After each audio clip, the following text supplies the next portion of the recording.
حضرت سہیل بن سعد رضی اللہ تعالیٰ عنہ سے مروی ہے کہ حضور صلی اللہ علیہ وسلم نے خیبر کے دن فرمایا، میں یہ جھنڈا ایسے آدمی کو دوں گا جس کے ہاتھوں اللہ تعالیٰ فتح دیں گے، جو اللہ تعالیٰ اور اس کے رسول سے محبت کرتا ہے اور اللہ تعالیٰ اور اس کا رسول اس سے محبت کرتے ہیں۔ لوگوں نے وہ رات اسی کشمکش میں گزاری کہ جھنڈا کسے دیا جائے گا۔ حضور صلی اللہ علیہ وسلم نے دریافت فرمایا، علی کہاں ہے؟ صحابہ نے عرض کیا، یا رسول اللہ، ان کی آنکھ میں شکایت ہے۔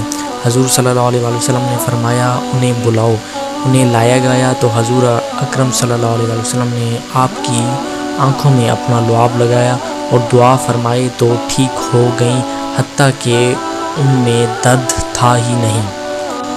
حضور صلی اللہ علیہ وسلم نے آپ کو جھنڈا دیا تو حضرت علی کرم اللہ وجہہ نے عرض کیا، یا رسول اللہ، ان سے لڑتا رہوں حتیٰ کہ وہ ہم جیسے ہو جائیں۔ فرمایا، تم آہستگی سے چلتے رہو حتیٰ کہ ان کے مقابلہ میں پہنچو تو انہیں اسلام کی دعوت دو اور اسلام میں ان پر اللہ تعالیٰ کے حقوق لازم ہیں، ان کی خبر دو۔ پس اللہ کی قسم، اگر اللہ نے تمہارے ذریعہ ایک آدمی کو ہدایت دے دی تو یہ تیرے لیے سرخ اونٹوں سے بہتر ہے۔ حضرت سلمہ بن عقور رضی اللہ تعالیٰ عنہ سے مروی ہے کہ حضور اکرم صلی اللہ علیہ وسلم نے متعدد صحابہ کو فتح کے لیے بھیجا، لیکن خاطر خواہ کامیابی نہ ہونے کی وجہ سے آپ صلی اللہ علیہ وسلم نے فرمایا کہ کل میں ایک ایسے آدمی کو جھنڈا دوں گا جو اللہ تعالیٰ اور اس کے رسول سے محبت رکھتا ہے اور اللہ تعالیٰ اس کے ہاتھوں فتح دیں گے، وہ بھاگنے والا نہیں۔ حضرت علی جھنڈا لے کر روانہ ہوئے۔